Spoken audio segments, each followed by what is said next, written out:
Hi there, and welcome to the Skylight Books author reading series. If you'd like to learn more about us and our many upcoming author events, please visit skylightbooks.com, where you can browse our inventory, buy books, and join our Friends with Benefits Club. You can also follow us on Twitter, Tumblr, and Facebook. To speak to a real live bookseller like me, please call 323-660-1175. Thanks for your support, and enjoy. We are celebrating the release of Culprits, The Heist is Just the Beginning, a linked anthology featuring Brett Battles, Gar Anthony Haywood, Jessica Kaye, Joe Clifford, and edited by Richard Brewer and Gary Phillips.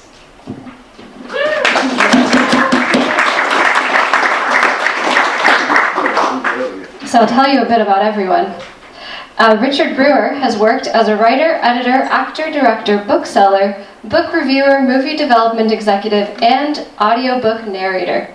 He is co-editor of the critically acclaimed Bruce Springsteen-inspired short story anthology, Meeting Across the River, as well as the speculative fiction collection, Occupied Earth, Stories of Aliens, Resistance, and Survival at All Costs. His most recent short story, Last to Die, was noted as one of the distinguished mystery stories of the year in the Best American Mystery Stories 2015. Gary Phillips has written various novels, novellas, radio plays, scripts, graphic novels, such as Vigilante, Southland, and published 60-some short stories. Phillips has edited or co-edited several anthologies, including the best-selling Orange County Noir, Occupied Earth with Richard Brewer, and the critically praised The Obama Inheritance, 15 Stories of Conspiracy Noir. He is the immediate past president of the Private Eye Writers of America.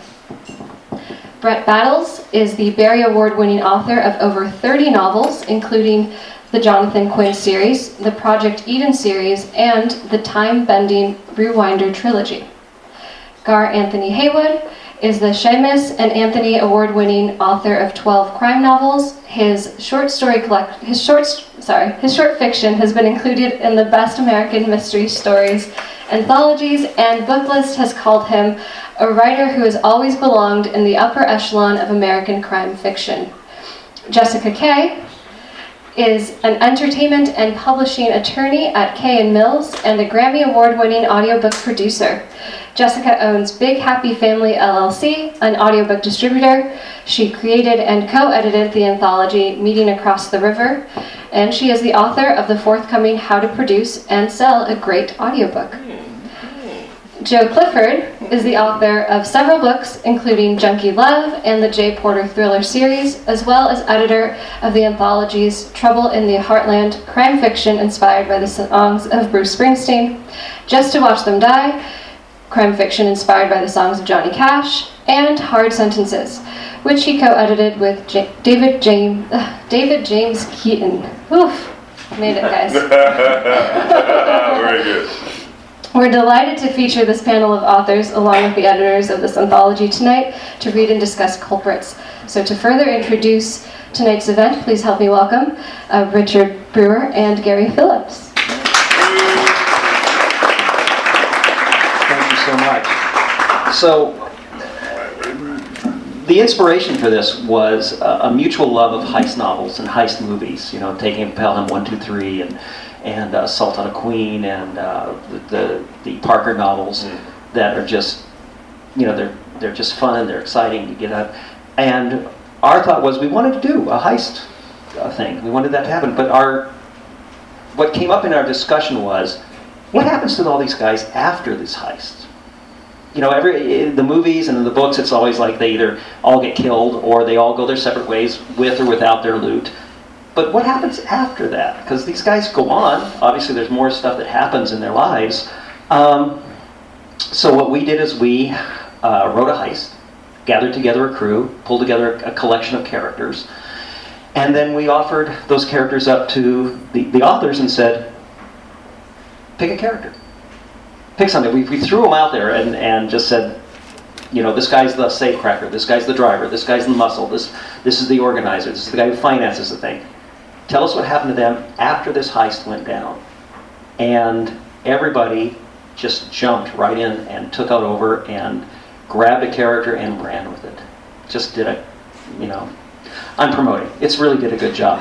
But what I would like to do is I'd like to ask each of the authors, what drew you to what attracted you to the project, and why did you pick the character that you picked? What was it about that character that you went, that's the one that I want to take on? And can we start with Gar? No. We have to. Yeah, but if you must.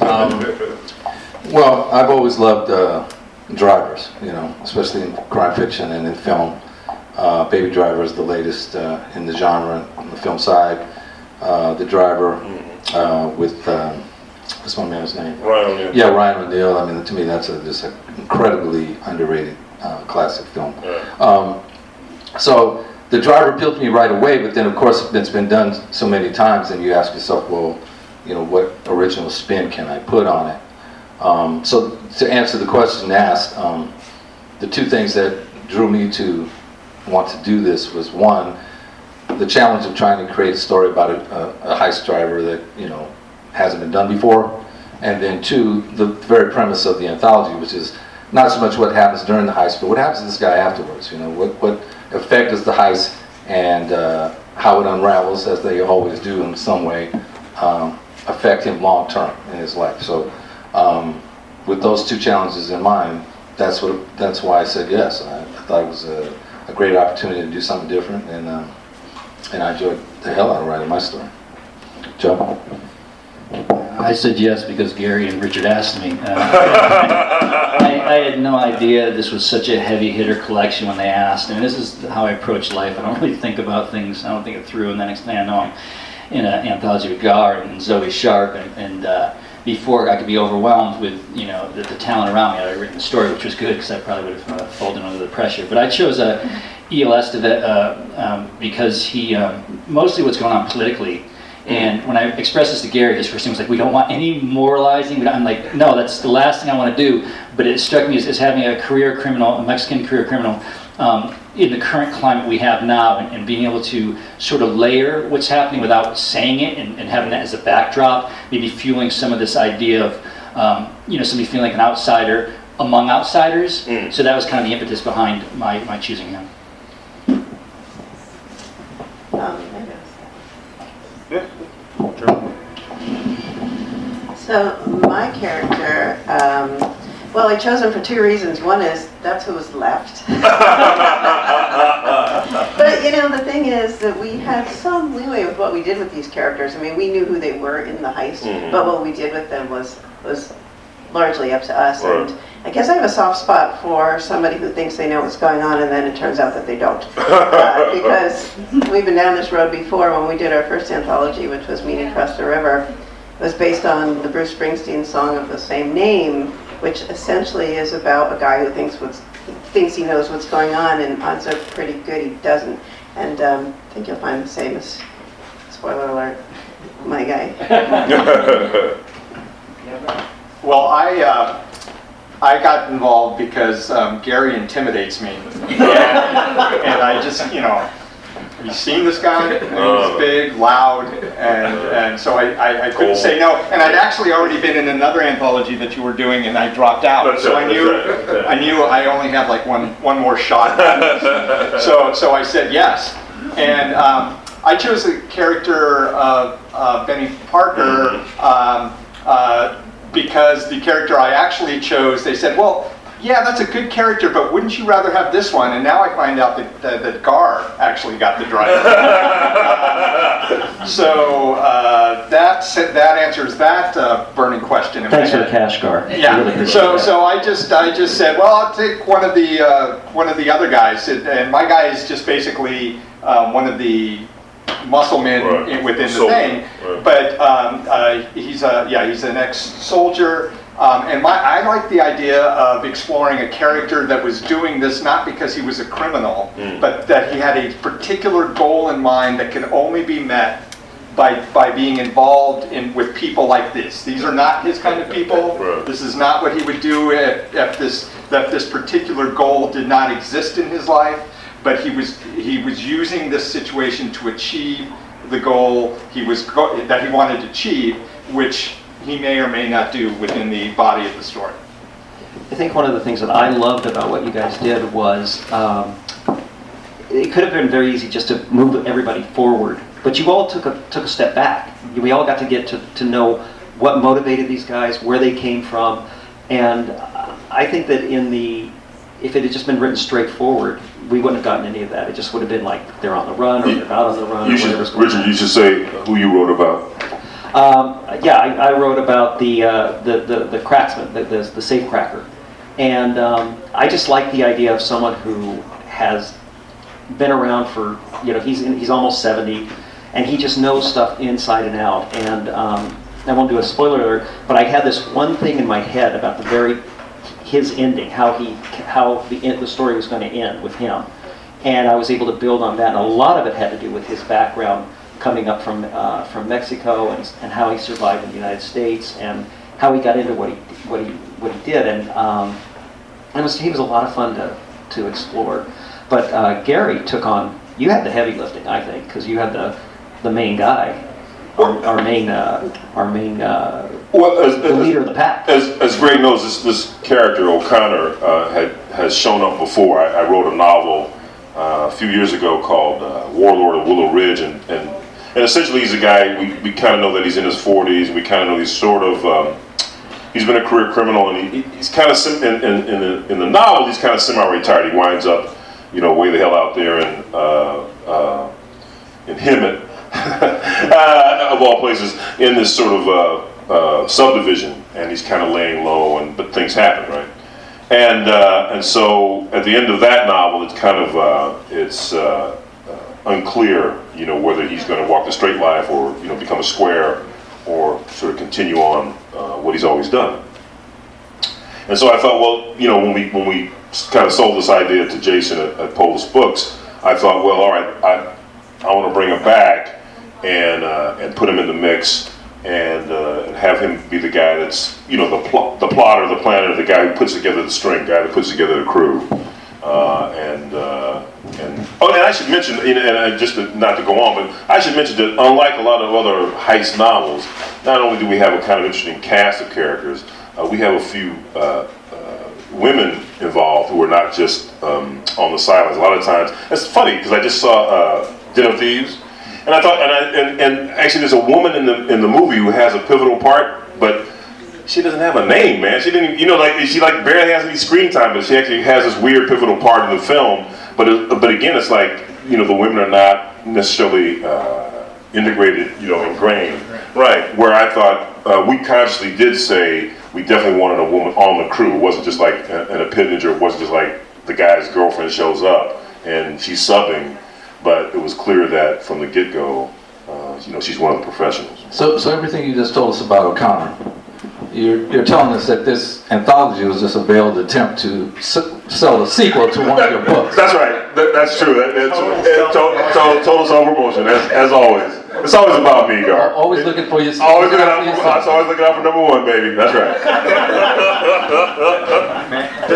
Does that mean we get a cut of future sales? That's right. That's right. Now you're talking. Now you're talking. So what I wanted to ask you guys is, when it comes to writing the mysteries or the thrillers that you do, do you see any difference between writing those kinds of novels as opposed to a heist? What do you think is the difference between what you may normally write, like with the Porter stuff? It's not a heist thing; it's a crime thriller. What do you think would be? Do you think there's a difference in that? For me, it's the level of. For me, it's the level of adventure. The heist things are usually that sense of big goals. They've got to pull all this planning together, and it's going to be a big thing. I reread Assault on the Queen by Jack Finney, which is where they raise a World War II U-boat to rob the Queen Mary, and it works. It's so good, and then the movie is so bad. Frank Sinatra, yeah. Tony Franciosa. Wow. And that has a woman. She's the bankroller in the movie. She's the one that pays for it all. She's the one that's coughing up the cash. Yeah. But that's, for me, that was what it was. I loved what we were able to do with the characters and all that stuff. But that heist is, I mean, there's a lot of stuff going on in that heist that is just like, we got to get out of here, we got to get the money, we got to do that. I'm just curious if you see any difference between that and a regular crime novel. Brett, why don't we start with you? Thanks, Gar. I haven't written a lot of heist stuff personally, but it seems to me that the difference between a heist novel and a thriller, like what I would typically write, like a spy thriller or just a high adventure thriller, is that a heist novel is a lot more about the details. I mean, it's like the planning, like you say, and the intricate little work to pull all your strings together to either make it happen and work or not, and then also seeing the ways that it might not work as you're going along the way, which I kind of do in a thriller too. But there's, a thriller is, constant action for the most part. I mean, you get to the book I'm writing right now, I open up on a big kidnapping scene right at the very beginning of the book, and then I have a little break, and then I go into this other big invasion or infiltration scene, where there's a lot of action and shooting and whatnot. So it's, a thriller is like the action is pushing you along, whereas I think with the heist, and I might be wrong, is a lot of what's pushing you on is the tension of building to the moment. And how it's all coming together, and how they almost get caught at different points, or they almost do the wrong thing as they're going along, but then they kind of turn left instead of turning right, so the cops miss seeing them. I don't know, that kind of thing. I may be completely wrong, but that just what came off the top. That's why I wanted you to start. Get all the wrong stuff out of You know me so well. Yeah. Well, what he said. I mean, I don't have as much experience writing crime novels as these guys do. I've got 2 unfinished novels that happen to both be crime novels. And one is lost in an old computer somewhere, and the other one is actually my current work in progress.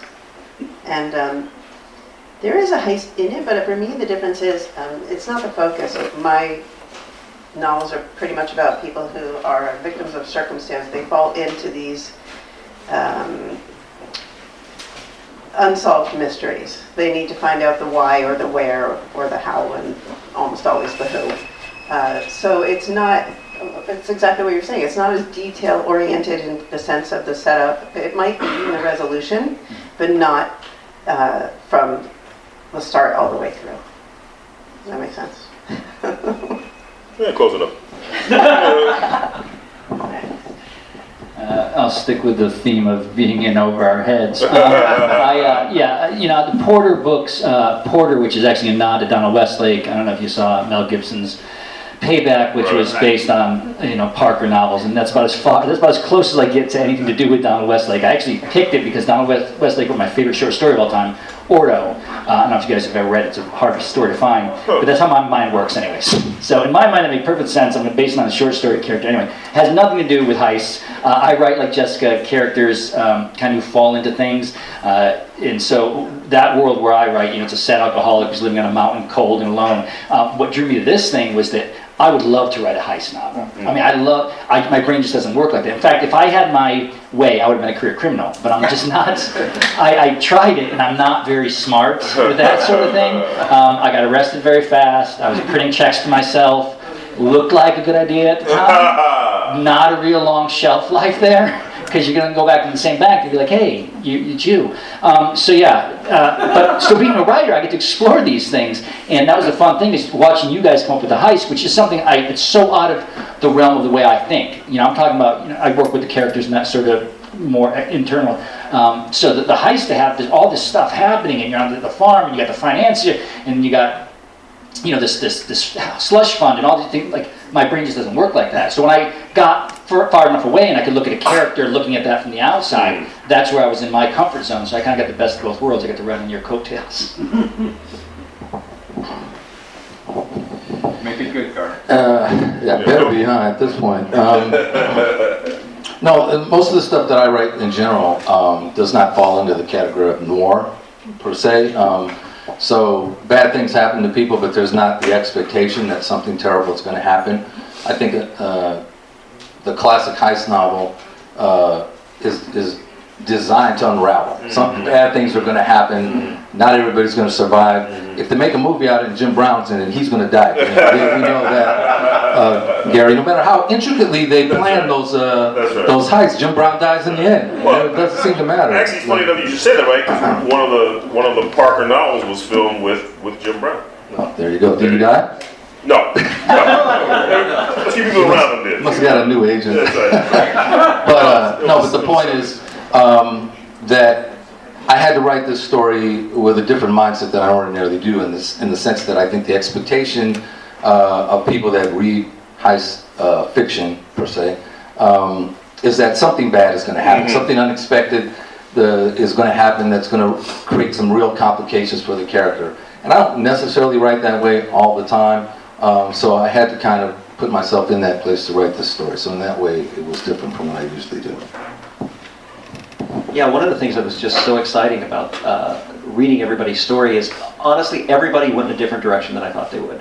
I kind of had it in my head that things were going to go along a certain line. It's like, oh, everything is going to be terrible and everything's going to be awful, and not everything is. Or if it is, it's not the way I thought it was going to go. I thought, I had different. I don't want to give anything away. There are some bad things. There's some bad things, but it's interesting that it wasn't as.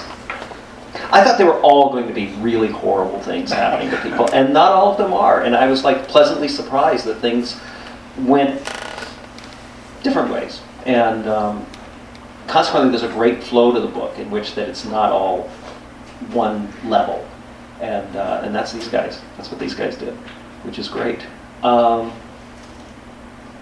I don't have anything else. Anybody else? No. So, well, before we open it up, yeah. Do you guys want to read a little snippet from your story or not? If anybody wants to, you No? Well, then we should open it up for... Wait. No? Well, are you going to read something? Damn, Gonzalez said. Okay. Wow. Brilliant delivery. Yeah. Awesome. Yeah. Brilliant. Wow. Yeah. You must be a writer. I'm certainly not a reader. Can we open up to questions? Yes, sir. Mr. Matt. Well, what are your favorite heist novels? What heist novels do you like? Well, you should ask. No, we just had to do a little thing for the strand. Oh, I guess I'm talking to the mic in case they can't hear me. Because my voice is so low.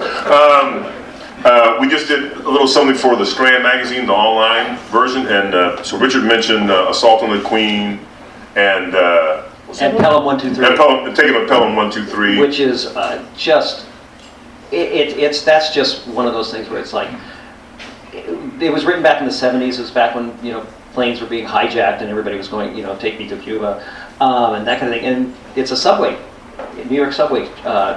Car that gets hijacked, and it's really done on a time schedule. I mean, my memory of it, I went back and revisited it for a thing, and they give them an hour for $1 million. It's like, you have an hour to get us $1 million or we start killing hostages. And then the book is everybody trying to meet that time schedule.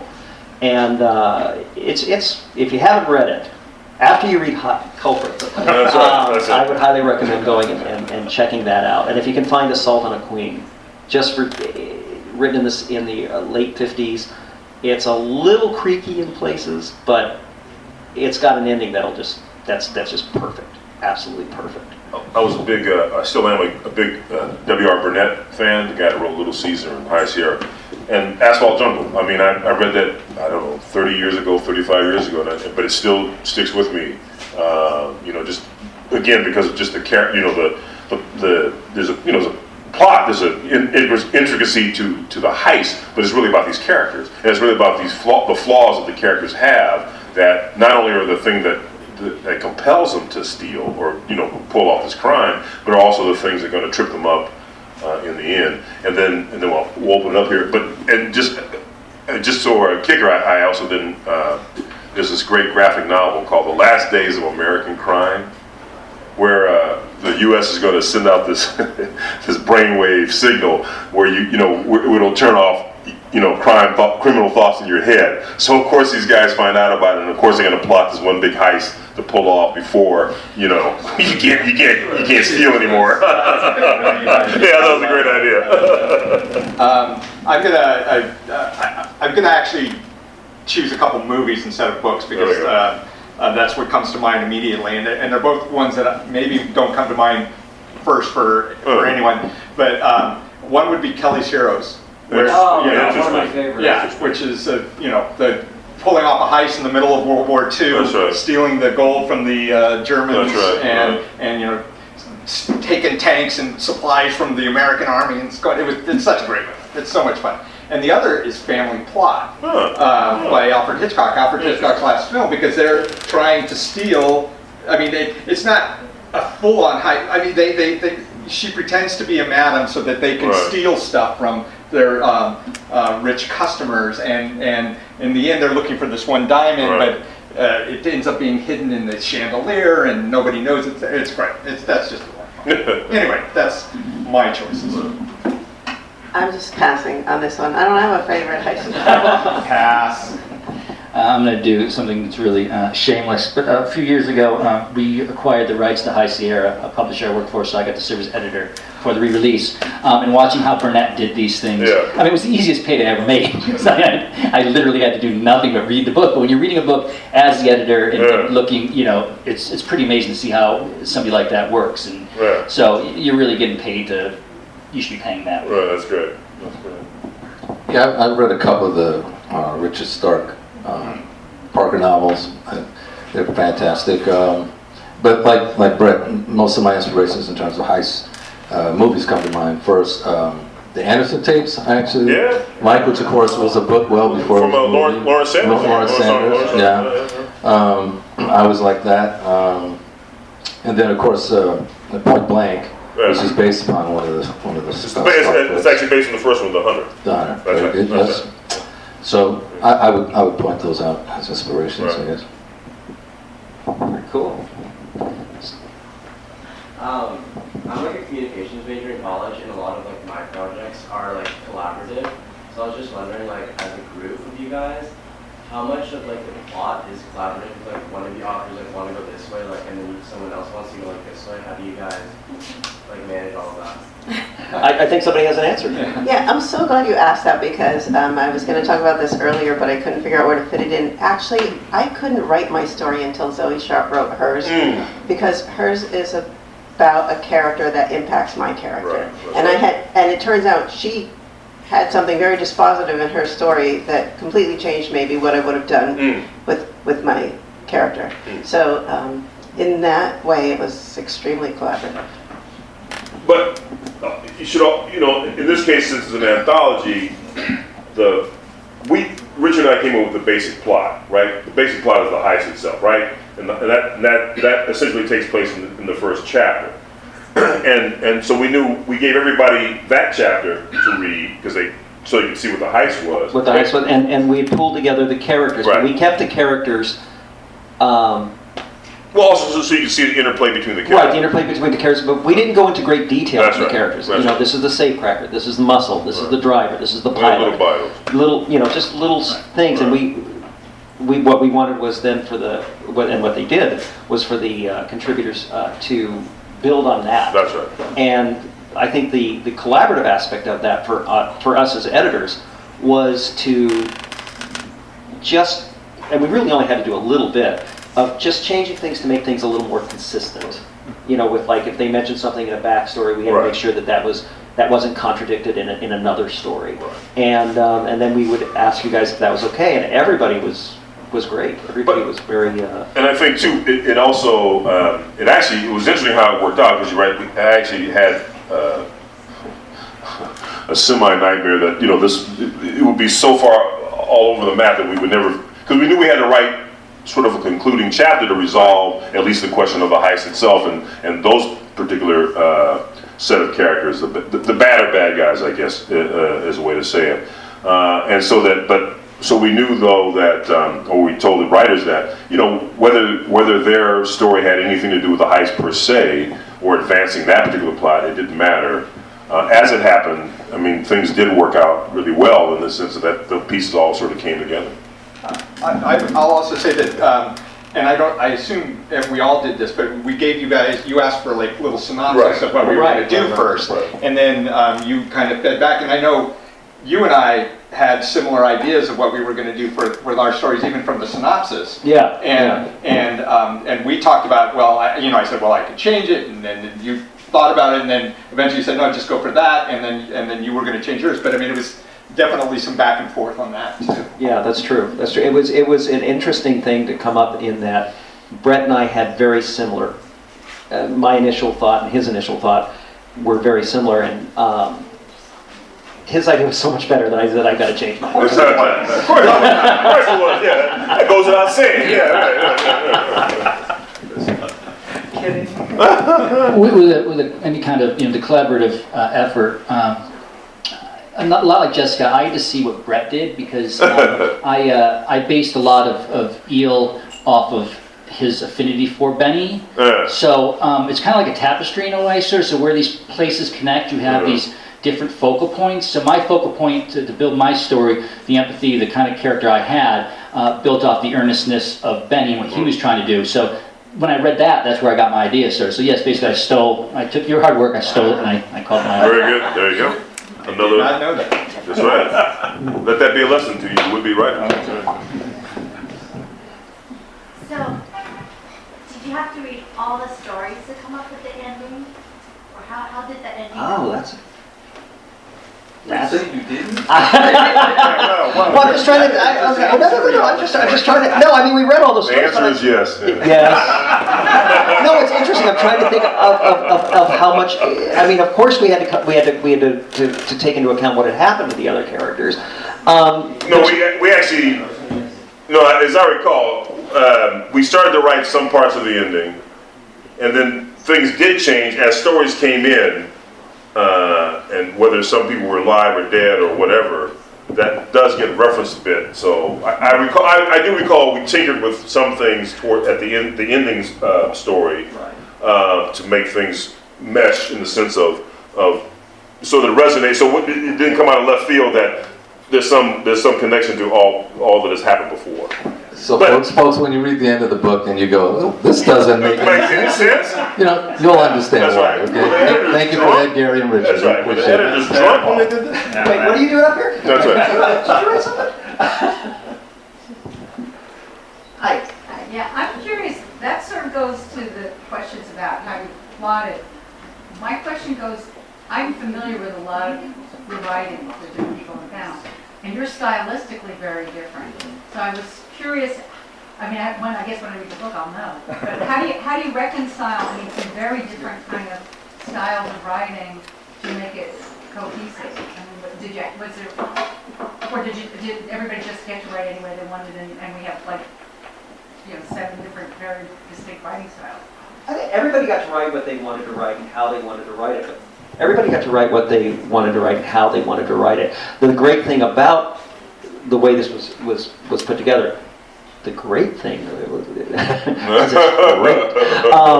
was the fact that it did, because it was about the characters outside of the heist. That's right. It could be an individualistic story with their own style because it's about that individual character. This is from their point of view. And from their POV, yeah. Right. So and that actually worked, I think, to the work's advantage. Which was exactly what you planned from the beginning, right? That's right, exactly. That was it. We had it all planned out. The old master plan. That's right. There you go. That kind of what happened when I arrived. I didn't know what the concept was until you started speaking, and I automatically bought the book and dove into chapter 3 because I know that author. I thought it was a collection of stories where each one stands alone, and thoroughly enjoying that as a standalone story, and not realizing until you introduced what's the concept. I was like, oh, I'm reading this wrong. But now I still want to finish chapter 3 and then maybe go back to the But they are all standalone stories. Yeah. I mean, they can stand alone, but they also are a big cohesive. Right. But there are some reference things in some stories that only if you've read something that happened before you get what the reference is. Okay. That's right. But yeah, if you were to just if you just picked up chapter 3 or chapter 4 or whatever, you would get a complete, satisfying story.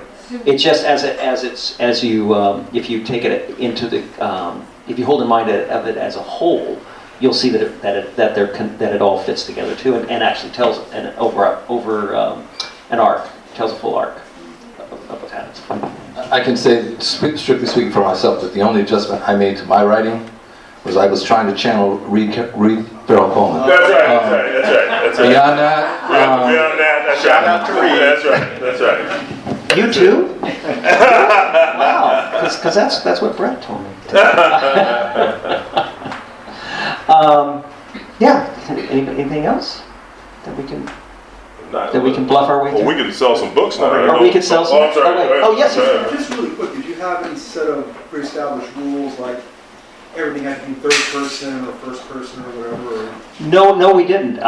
Which again was one of the things that we wanted was for everybody to have the freedom to do what they felt and what they wanted to present. We did an anthology last year called Occupied Earth, which was stories based on Earth in the near future after we've been taken over by aliens. And consequently, there were a lot of rules. There were a lot of things that we saw in that world that we didn't want the authors to stray from. You know, we didn't want flying cars, we didn't want death rays, we didn't, things like that. And that we turned out a great product, but there was a lot more interaction. Yeah, there was a lot more back and forth. A lot of more, and sometimes good, and sometimes not so good. But so what we liked about this was for everybody to have freedom in what they were going to do, and if they wanted to tell in first person, third person, whatever they wanted to do, we wanted them to be free to do that. Maybe not second person. Yeah, second. Yeah, that's second. I have read some of the ones in second person. I couldn't believe it. What the hell? Yeah. Oh man. Well, with that, we can sell and sign books. Yeah. What? Thank you, folks. Thank you everybody for coming out. So appreciate it. Hi there, and welcome to the Skylight Books author reading series. If you'd like to learn more about us and our many upcoming author events, please visit skylightbooks.com, where you can browse our inventory, buy books, and join our Friends with Benefits Club. You can also follow us on Twitter, Tumblr, and Facebook. To speak to a real live bookseller like me, please call 323-660-1175. Thanks for your support, and enjoy.